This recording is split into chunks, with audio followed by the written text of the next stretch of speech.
Yes, we're back so soon. Season 5 of Eyes and Teeth. Time flies when you're locked down, isn't it? Oh yeah.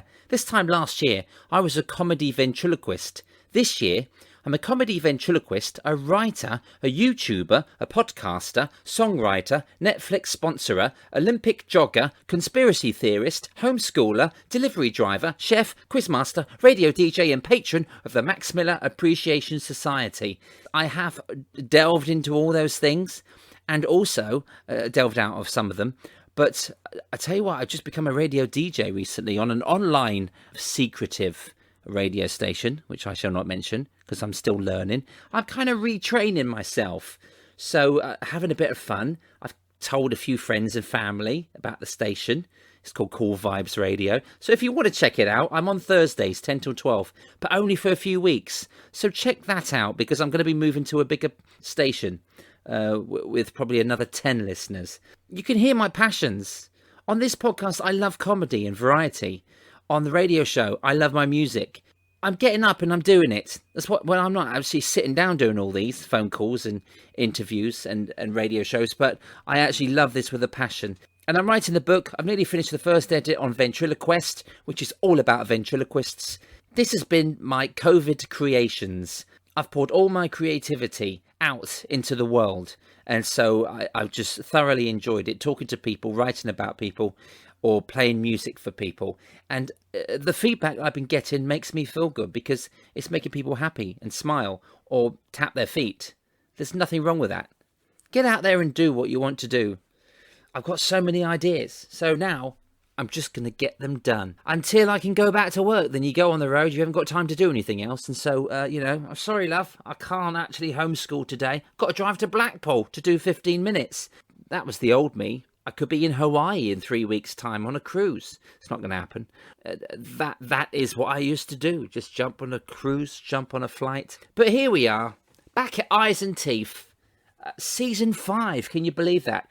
Now, I was aiming for 100 episodes, but I've recorded over 100 episodes, but I am finishing on 10 seasons. So there are over 100 episodes, but there are 10 seasons, and I have to end there because I will be going back to work. This is season 5. After this, it will be season 6, and then there's another 4 after that. That will take me up to season 10. Every guest I get is different. And I'd like to hear your feedback. Leave us reviews on Apple Podcasts because it really helps the podcast get out there. And I want to share these people's lives and careers. They've worked so hard. I want to share these people's careers and their stories because it's dressing room banter that we're sharing with you. I really love the fact that I'm archiving these conversations. And whether it's a stand-up comedian or a sitcom character or a TV show host, or whoever it is I'm talking to, everybody's got a story to tell, which makes everybody interesting. I look at somebody just sat on a bench when I walk past them if I'm jogging. I just think that man there, who's just sat there having a rest, he's got a story to tell. I'd love to sit down and get him on the podcast. But it might not have a sense of humour, so it'd be a bit of a risk. But all I'm saying is that everyone's got a story to tell. And so the comedians, I mean, this is just based on comedy and variety. But I know that the people I've worked with, I'm in awe of them. It's not an easy job to do what we do to get up on the stage. I do believe that entertainers who were almost forgotten about at the beginning of the lockdown or over the last 12 months, we feel like we've been forgotten about. When we would jump to do a charity show, we would jump and help, we would be there to make people smile in the worst of instances. And we've been doing it all through lockdown as well. There have been so many charity online shows that I've jumped on, and there's been a lot of my friends have done the same. Some people have steered away from it. It's not for everybody, but you can still do what you do. You can still give to people. So we're hoping that we can all get back to do what we love doing. The thing is, with entertainers, we're usually the last person to be there, aren't we? Just think of the Titanic. The cruise ship was sinking. It was going down. The last people you see in the movie are the entertainers, the musicians. They played to the end. There's a wonderful plaque in Eastbourne at the bandstand because one of the musicians on the Titanic worked at the Eastbourne bandstand. Take a look next time you're in Eastbourne this wonderful tribute to a musician. But he was one of the last people playing on the Titanic as it went down. Makes you think, doesn't it? Don't forget about entertainers. Don't forget about performers. We're here to make you smile, make you laugh, make you enjoy your life. Got a little bit deep there, but Eyes and Teeth is all about that. It's about making people smile. It's about giving people hope, giving people excitement to walk up to a theatre, smell the popcorn, buy your programme, get your tickets, go and sit down in your seats. The lights go down, the curtains open, and we're open again. The show will go on. In this season, I'll be talking to some brilliant comedy talents, and Edition 1 is no exception. Tom Sutton has been at the top of his profession for over 40 years. He's one of the funniest after-dinner speakers on the circuit. He's clean, witty, and topical. Tom has worked many corporate companies like Guinness, Saatchi and Saatchi, actually, both of the Saatchis, British Gas, Royal Mail, Express Newspapers, IBM. He's even worked with my ancestors at Hewlett-Packard or Dunlop and the Mail on Sunday. Tom's made many TV guest appearances as well, such as The Des O'Connor Show, Gag Tag with Bob Monkhouse, The Comedians, and Celebrity Squares, or as we call it these days, Zoom. Tom is so comfortable in the sporting world as well as the corporate world. He's been endorsed by the number of top sporting venues. He's spoken at including Manchester United, Coventry, Wycombe Wanderers, Man City, Everton, Liverpool FC, Lancashire, Wigan. It goes on. You can see why Tom's in great demand. His clean approach to his humour means he's welcome anywhere. Tom and I talk about the only one time we worked together on a cruise, and thinking about it now, it was quite romantic. We were walking through a park in Paris. In that week we met. Tom and I got on so well, he found out that I loved the movie Arthur with Dudley Moore, and he kept impersonating Arthur getting out of the damn car. You know, isn't that the funniest thing ever? I fell out of the damn car. Tom can do it better than me. I can't do it, but he had me in stitches. We had such a great week that cruise. We've stayed in touch ever since, but we've never worked together since. That's the way this business goes. You make friends for life, even if you only speak every couple of years. Tom is a gent, and a gentle comic as well. Really joyful to watch and to listen to. Yet, now he raises pigeons, and he's enjoying retirement with his wife Jo. Listen in today in Season 5 when I kick off another season of Eyes and Teeth with Tom Sutton. He talks about working on cruise liners, working with Victor Borge, Paul Melba. Tom became a redcoat in Butlins. He worked the clubs, talks about his favourite heckler, the CSE tours in the Falklands, Peter Sellers, stories of ventriloquists including Ray Allen, Jimmy Tamley, Arthur Worsley, Terry Rogers and Roger de Courcy, and his time on New Faces with Marty Kane. Please welcome to Eyes and Teeth, Edition 1 in Season 5, Tom Sutton. Eyes and Teeth. Hello, how are you, Steve? I'm very good, thank you. How are you doing, sir? Okay, mate. Since I'm retired, I keep racing pigeons, and I've got a race this week from Whitley Bay, which is 158 miles, so wow. Ready for Saturday, yeah. Oh, amazing. Surely you're going to beat them if you've got a car. Well, no, I don't go. Oh, okay. And if I did beat them, I would be very disappointed. Yeah, that's amazing. How many birds do you race? This week I'll probably race between 15 and 20 birds, but that's just what I contribute. But yes, the whole federation, there could be a couple of thousand pigeons taking part. They can social distance. Do they fly within 2 meters or yeah, on the outside? They have extra long wingspan. And a broomstick in between each. Yeah. It's good to see you a couple of months ago, Tom. Thanks for coming to that show. It's all right, mate. Yeah, enjoyed seeing you work again. It's great. Thanks so much. This podcast, I'm calling it Eyes and Teeth. It's just a little showbiz term that really relates to Keith Harris, you know, and Orville. So I put a show on a couple of years ago called Eyes and Teeth. So I've double checked really for the name. I've tried all of the typical ones for a ventriloquist or a comedy act, and they're already done, you know, so you got to try and be original, which is what you are, mate. You're completely original, and you sent me a couple of nice gags on the phone. Since then it's all been COVID, and it's not very funny, is it? Well, it's quite depressing, the news, but you turn that into comedy. Yeah, you got some nice lines. Have you always been topical, Tom? Yeah, I mean, that's how really, but when I went into cruising, how I sort of made my name there with it was the topicality of it, and I used to go ashore and write a routine about every port of call that we did. So Wow.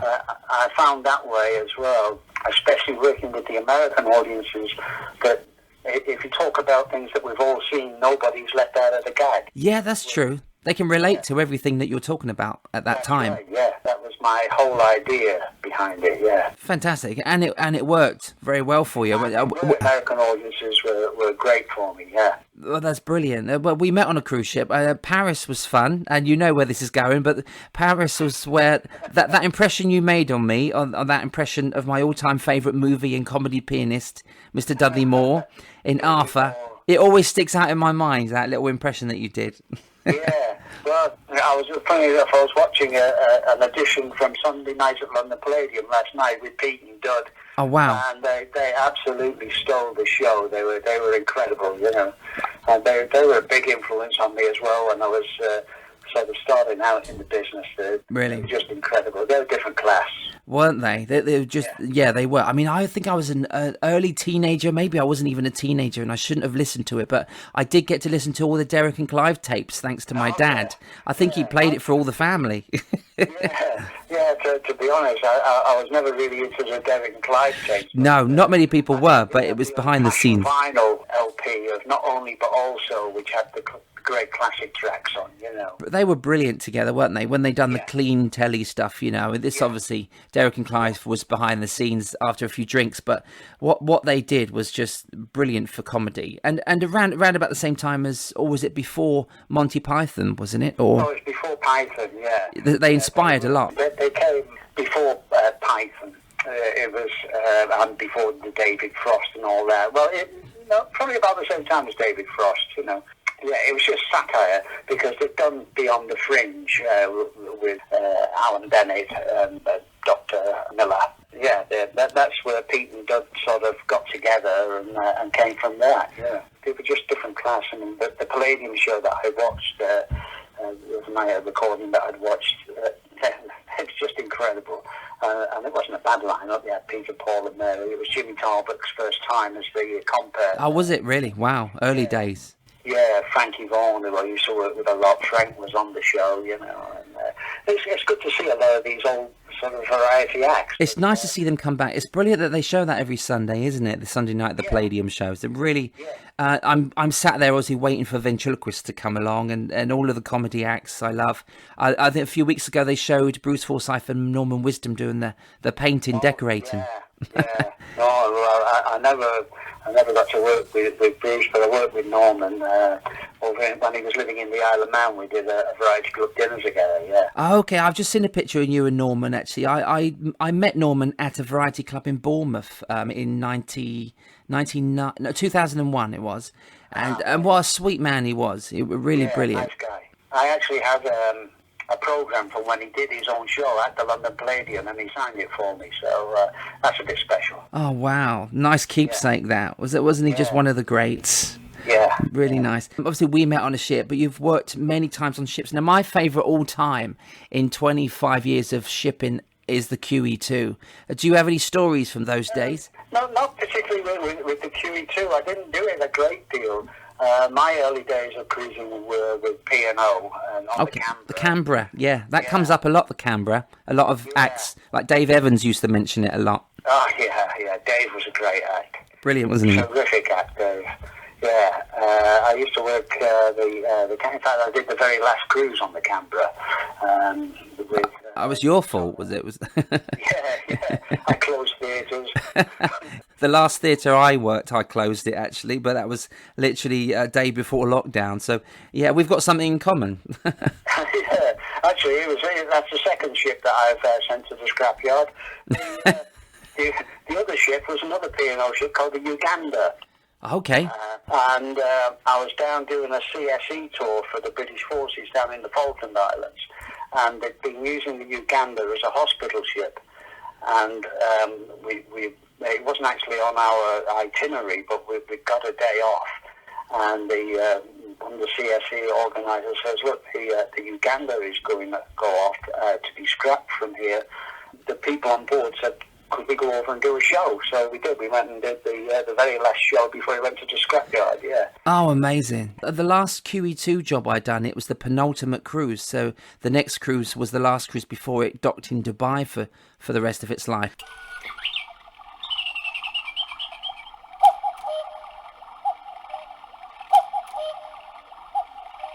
You worked on the camera with Victor Borge. Now, what a comedy act to sit and watch. And what was he like? Yeah. He was so funny. To work with your heroes and not be disappointed is great, you know. Oh, that's nice.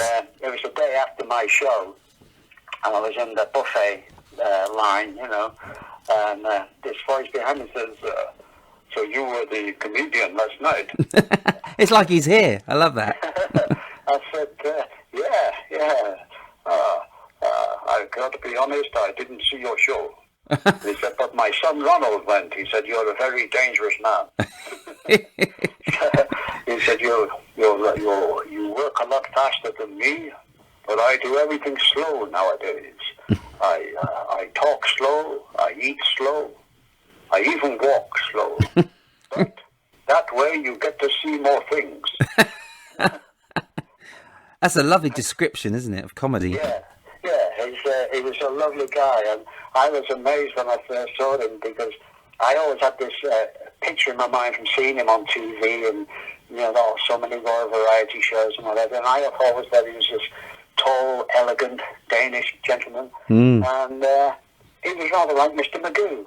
He was quite short. Really? And, wow. Obviously, he was 90 at the time, you know. Yes, wow. Was, a little sort of rotund little chap, but he was absolutely brilliant to sit in the audience and watch this great international superstar work, you know. And he was a nice guy, he was very approachable. That's nice to hear that, isn't it, in a buffet queue as well. Yeah. I mean, I've watched a couple of his live shows on DVD, I believe, and my father-in-law lent me a CD last year, and I listened to it twice on the way to a show, and just so funny and original. It's a very unique style he had, didn't he, of comedy delivery?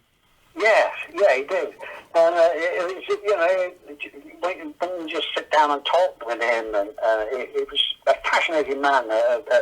You know, obviously a wonderful career, a wonderful concert pianist. You know, people always remember him as a comedy sort of pianist. Yes.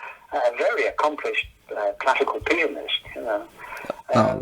Fantastic. I think the cruise director was chatting to him one day and said, you know, why did you leave Denmark? He said, well, because of the war. He said, I came to London and I went on to America.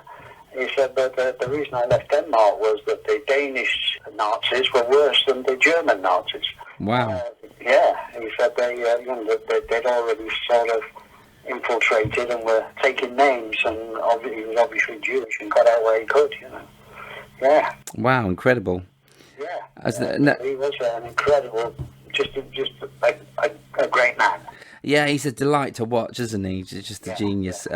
You started in the club circuit, wasn't it, back in the 1970s? Yeah, I started off as a lot of people did back then. That was 1970. I started off as a Butlin's Redcoat, actually. I'd done talent shows and charity shows prior to that for a couple of years as a comedy impressionist. But then I met up with, I don't know if you remember Paul Melba from years ago. I've heard of Paul's name, yes. Yeah, Paul used to work the QE2 quite regular. Okay. And he was a great impressionist.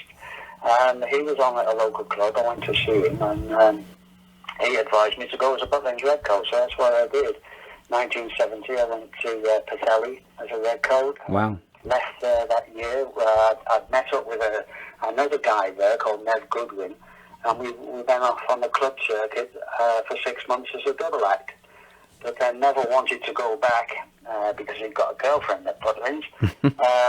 So he went back, and I went on to Warner's, working for Warner's at Signer Warren down on Hailing Island. Oh, yes, yeah. I was the assistant Ents manager down there. Oh, were you really? Wow. Yeah. And then after that, I came out really then. 71 was when I really started doing the... Well, I'd done 6 months with Neville on the clubs before, but then when I came out, I was sort of out there on my own, and learning the trade properly, so to speak, with runs up to the northeast and Scotland and South Wales and all these places. Yeah, I mean, the club circuit was huge, wasn't it? Especially up north. There was more up north, and always putting shows on. And would you sometimes do more than one show a night? Would you do a couple of doubles, or? Oh yeah.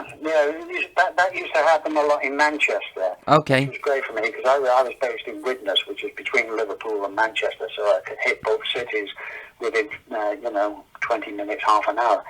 Yeah, in Manchester, one of my favourite clubs was a club called the Talk of the North in Eccles, where they used to have all the big headline acts on.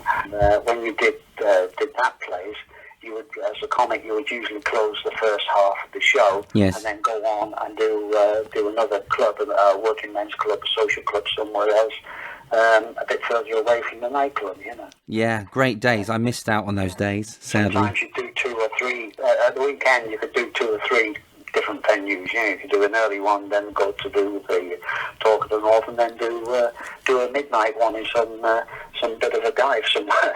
Yeah, wow. Yeah. That's when agents were busy, wasn't it? That's when agents really worked hard to make the acts work hard, and trying to get you in the same town on the same night. It's incredible days though. Do you think and you probably do think this, but clubs, the material at clubs are completely different to working as a comic on ships? Did that change your material? Yeah. People on a ship want to be entertained, generally. Yes. In the clubs, to be honest with you were secondary to the bingo. Yeah, definitely. Bingo, yeah. Cheap beer, and you were there to amuse them in between. In most of the social clubs or working men's clubs. Yeah. But I always had the difference with the working men's clubs. There were some great working men's clubs. I used to love working some of them. But you had to decide what you wanted to be on the night, if you like. You could either be a boxer, or you could be a street fighter. Some nights you had to be a street fighter to sort of get through. Some nights you could really have to be a boxer. Yeah. Wow. Yeah, they were tough places, but you learn your craft. That's how you learn your craft. If you went well every time, you wouldn't learn anything, would you? Yeah, that's true. You certainly learn. I think I learnt my craft, really. It was more tough for me in Benidorm. I had to do 11 till midnight, 1 hour every night for 3 months I did. And that was the challenge, because you get all the stag parties walking in halfway through and heckling the puppets, So it's all... Yeah, everyone has their groundwork that they did, You learn your craft, don't you, in Butlins, and then you get your material, and then you go out on the front line and do those clubs, and just try not to get these tins of tomatoes thrown at you, all that. The best heckle line I had used against me was brilliant. I was up in a club. I bet you didn't think that at the time. No, I did actually. I thought it was great. Oh, really? I had no comeback. Oh, brilliant. They are good ones, aren't they? Yeah. Well, it was early days. I was working in a club, I think it's called Walney Island, which is just off Ballerine-Furness. Ballerine-Furness, which is the biggest cul-de-sac in Britain. And I was on there this night, and I used to do impressions in the early days, just because it gave us something to hide behind. I was doing a Dave Allen impression. Okay. I used to wear the green frilly shirt and what I did, and it was the time of early 70s, so the Troubles were still going on over in Ireland, and I was doing Irish gags because I was doing Dave Allen. Okay, yeah. There's a bit of a scuffle at the back of the room, and the bouncers have got this guy. And they got into the door, which is all lit up the exit. And as he gets to the door, he shouts out, "If ever you was to be hung for being a comedian, you would die an innocent man." That's a perfect. It's like he sat and wrote that. There's no comeback from that. No, that's the Irish humour, isn't it? They're very funny in Ireland. Yeah. And they're great with words, the Irish, They are, yeah. And that's part of my heritage, actually, is Irish. And I thought that was wonderful. I thought that was just great, because I had no comeback. Yeah. I can almost picture Frank Carson saying that to you, sat down there and see. Yeah. Oh, brilliant. It's great when something like that just comes out of the blue. I just wasn't expecting it, but because I've been doing the Irish gags, he's obviously taken offence to it. And, was going to have a go at me there. Great. Yeah, he certainly had his dictionary on him. So, I mean, you're talking about working tough crowds. Now, I never really got to do any forces gigs, and you got the Falklands, and I got Camber Sands down in Sussex. But I guess similar. Yeah, very brave. What was it like working in the Falklands and those sort of army bases? I mean, they wanted to be entertained, didn't they? They needed the humour. They were great. I've got great memories of doing the CSE tours. In fact, one of the CSE tours we did out to Belize. Peter Nichols came out. Now, Nichols wrote Privates on Parade and Forget Me Not Lame and The National Health. He was great. In fact, he only died just a few months ago, Peter Nichols. Oh. And he'd been a member of ENSA, as it was in his day, at the same time as Spike Milligan and, all that crowd, Kenneth Williams and all these names. And he had these stories about working with them, and he came out and covered the whole tour out in Belize for us, and wrote a big piece in the Sunday Times colour supplement. Okay. I kept it, and one of the girls I was working with on Canberra, a girl called Alison McInnes.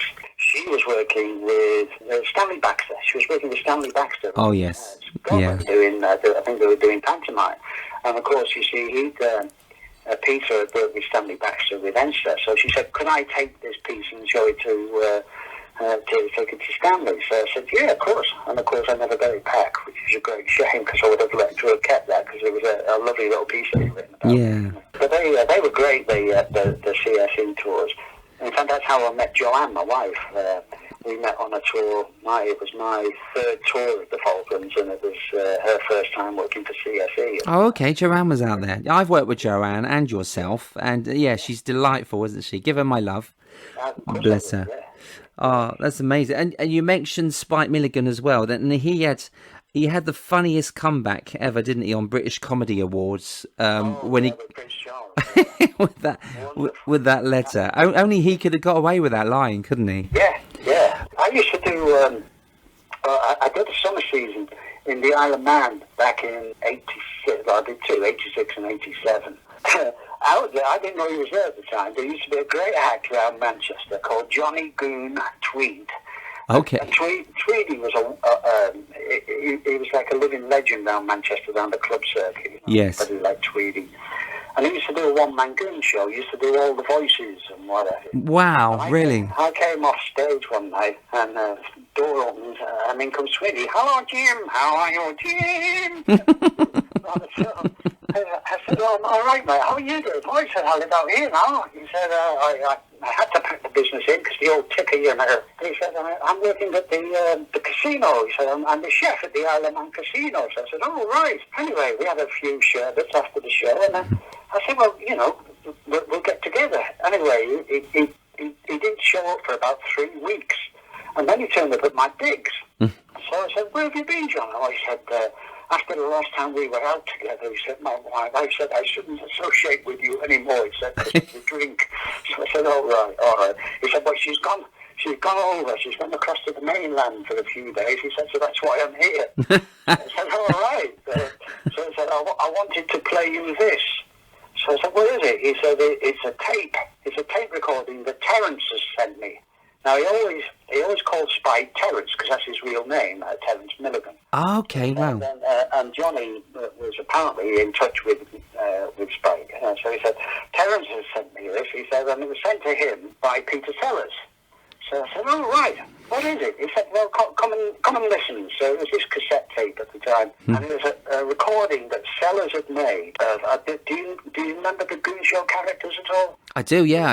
I've listened to a few of them. There was a character that Sellers used to do called Colonel Dennis Bloodknock. Oh, okay. The old-fashioned, military gentleman, And it was Colonel Dennis Bloodknock sat on the toilet playing the trombone whilst constipated.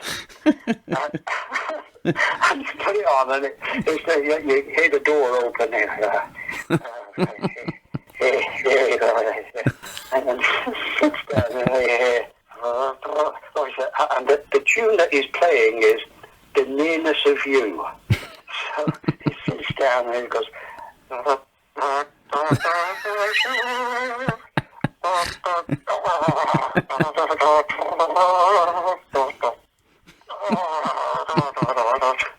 the two of us were just helpless. It was just the thought of this guy being constipated playing the nearness of you on the trombone. It was just, we were crying.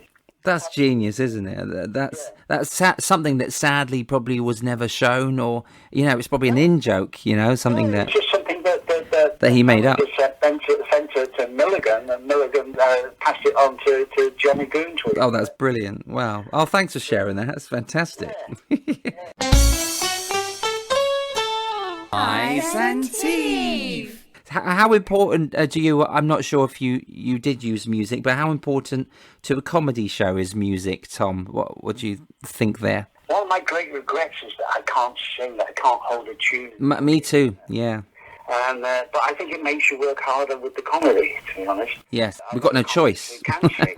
Yeah. They just use it as a safety net, Yes. Suddenly that it's not going well, they can break into song and kill another 3 minutes, without having to shout for a laugh. It is important. I think all the acts on the circuit who get the big finish and the big woof, the guys who finish with a song after getting a lot of laughs and finish with a song, and that's what puts people on the feet.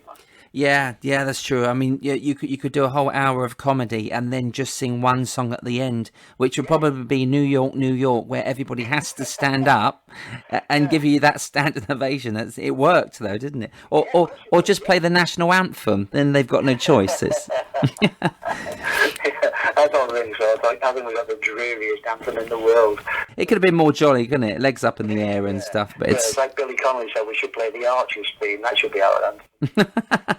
Yeah, it would make more sense. Yeah, put words for the Archers theme. Oh, concertos. Did you work with many ventriloquists at all, Tom? Ray Allen was a big friend of mine. Oh, wow. Yeah, one of the greats. Great. In fact, we were writing at one stage a situation comedy on cruising.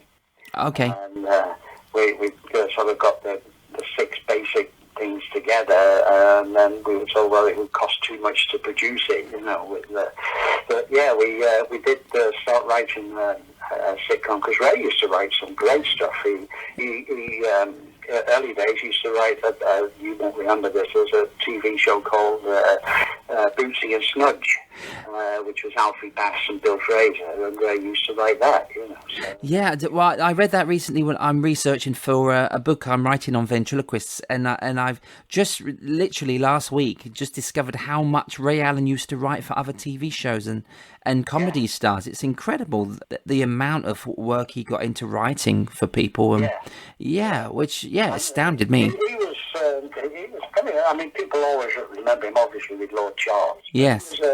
He was a musician. He could play piano. He could do magic. Impressionist. Yeah. Yeah, impressions. Yeah. He was.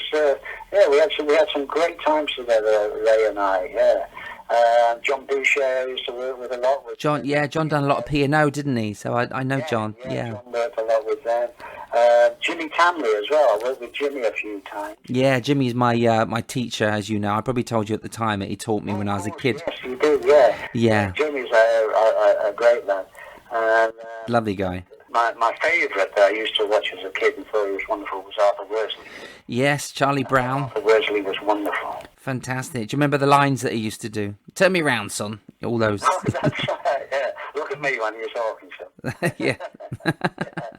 Yeah, I used to love Arthur Worsley, yeah. Oh, I worked with a guy once, again at this club, the Talk of the North in Manchester, and his name, Johnny Cooper. All right. And he was a real old-time act, and he used to come on with the top hat and the tails and whatever. Oh, wow. And he had the scariest-looking doll you've ever seen in your life. Really? Johnny Cooper? Yeah. Wow. He told me a lovely story. He used to work with Dickie Henderson's father. No. He was. Wow. And he said Dickie Henderson's father was a comic. He said, he came in there one day. He said, and Johnny Cooper said to him, "It's all right for you comics." He said, "You walk in, you hang your coats up, you walk on stage, and that's it. You're on." So apparently Dickie Henderson's father said, "What's the matter, son? Too lazy to learn a few gags? Oh, He bless was, you. he was a scary actor. And there used to be another one. Again, my memory's not what it was, but I used to work with. You tell me the dummy and I'll tell you the ventriloquist. I'm good at that. But it was a transvestite. Terry Rogers. Terry Rogers, that was it. There you go. Yeah, and Shorty Harris. Yes, that was it. Yeah. Again, I'm talking back in the 70s, so you got to forgive me for not remembering. Yeah, no, Terry was a fantastic stag ventriloquist. Very, very blue, naughty, but she was brilliant. Roger De Courcy. Yeah, yes. They've both done the stags. One of my favourite lines that Bob Monkhouse did about Roger was, he said, he's so bad his lips move when he's listening. Oh, that's genius. I think Roger does a line as well in his acting. He says I've been voted the best ventriloquist in the country by the Lip Reading Association and Deaf Society. You know. Yeah. Roger had actually been at Sign of Warren, I think, the year before me as one of the entertainment officers there then. You know. Really? Wow. Yeah. And the funny.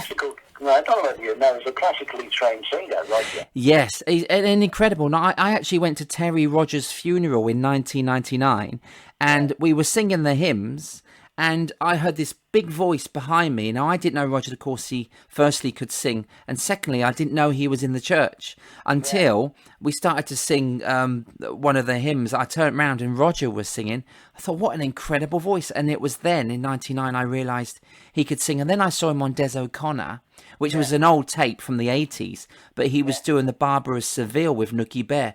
And as an opera singer, but then duetting with Nookie. And it's one of the best interviews I've seen Roger do with Des O'Connor. It was brilliant.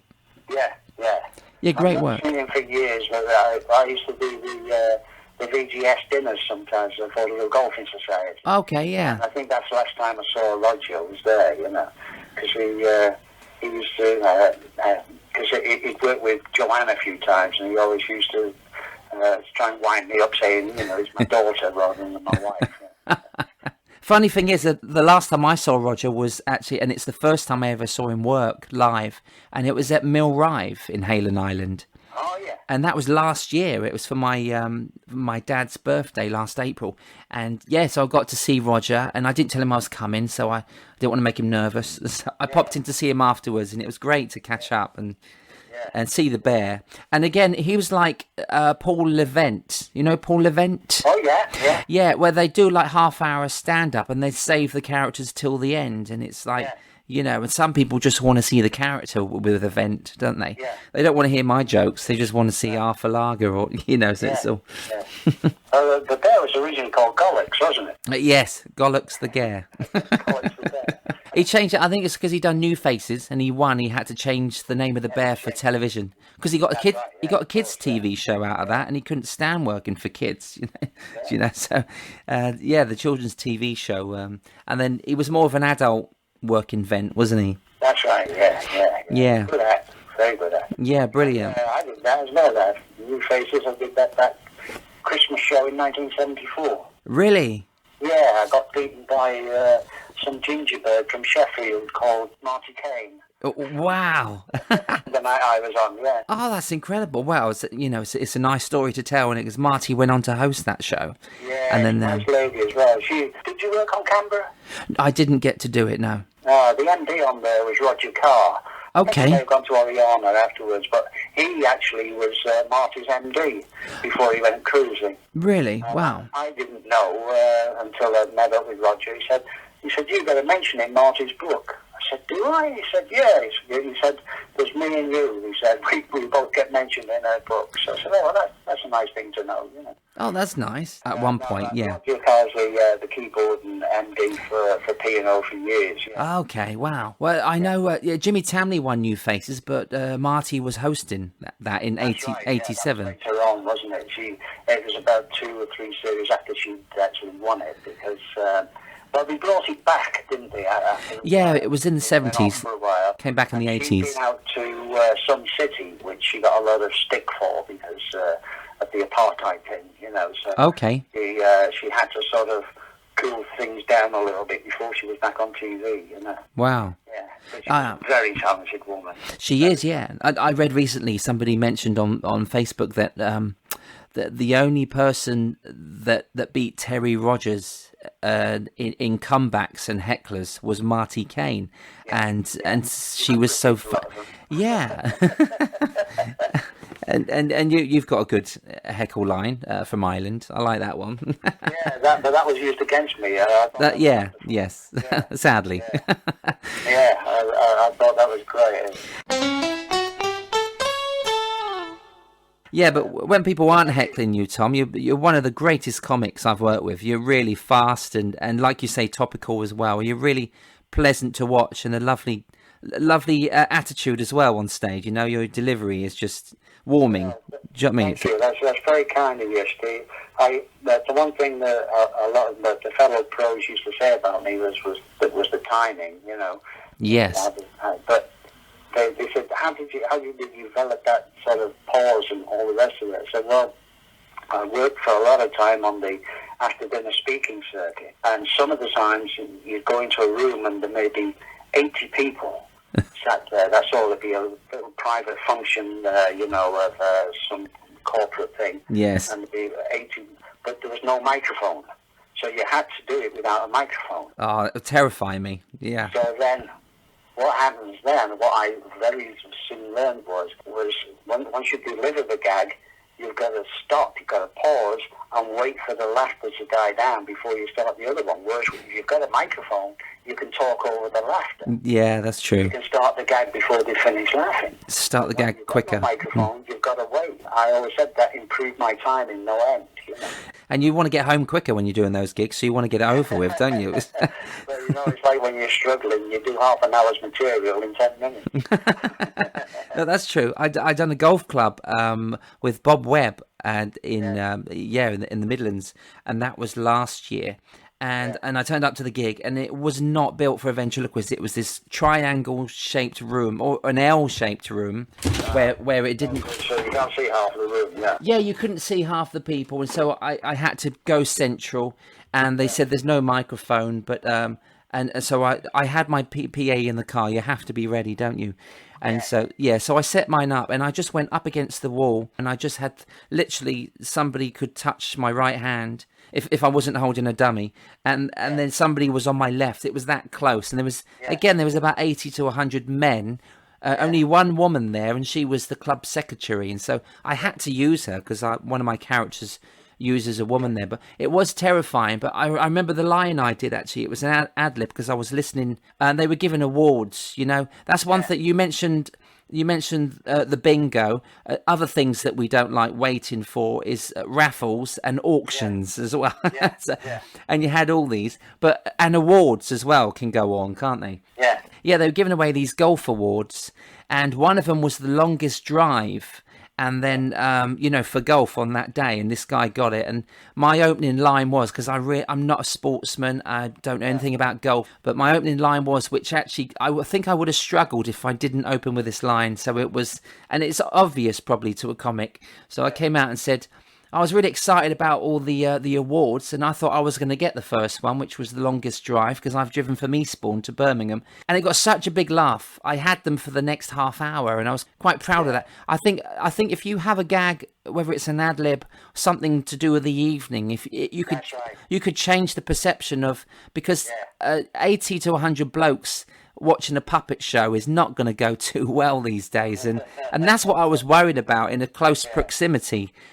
In the room so small, but I think because I made them laugh with the first gag, which was about them. That's all important. That first few minutes.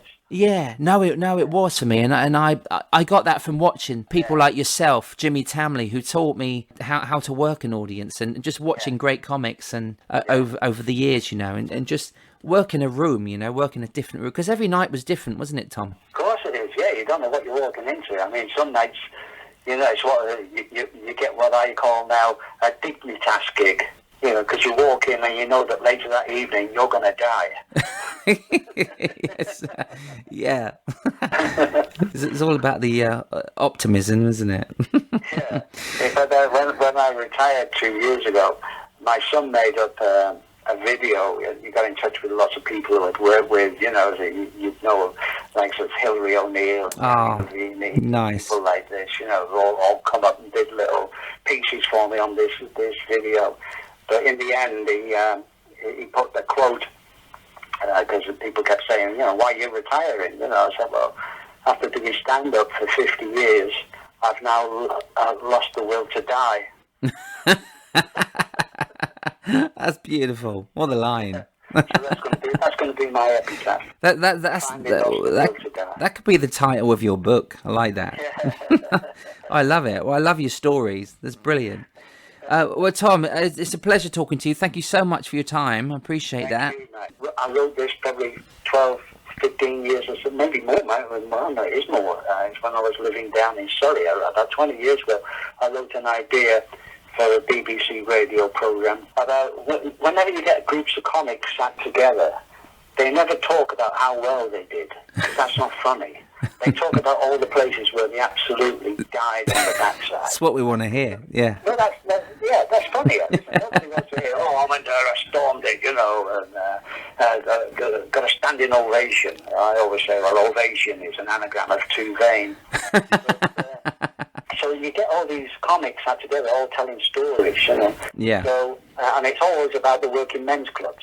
So I wrote this thing about this, with comics talking about having a hard time, and I called it Club to Death. And I sent it in, and I've still got the copyright, just in case somebody finds it and decides to do it one day. Oh, wow, brilliant. Yeah, do you know what? I think they're dying for, the BBC are dying for pieces to put out there now. So it's probably good to put it out, Tom. It'd be nice to do it. The thing is now, most of them comics aren't there anymore. They died with the clubs, if you like, because the clubs went, so there was nowhere. Yeah. Some of them could only work in them clubs. They could never do like you and I did, move onto the cruise ships where you had to be clean, squeaky clean, yeah. And well, it's more PC these days, isn't it? You can't. I mean, obviously, the last few weeks it's changed. They're just cancelling all the old TV shows because of it, but it's where does it go? I'm writing a movie at the moment. It's really about a world with no laughter, which is where we're going. Is it the Mike and Bernie Winter story?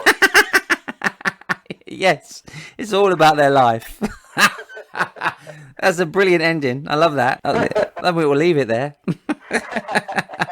I can't top that, Tom. That's brilliant. Okay, mate. Well, lovely to speak to you. And anytime you're up this way, you know you've got a bed. I will do. Thank you so much. Love to Joe, and thanks for your time, Tom.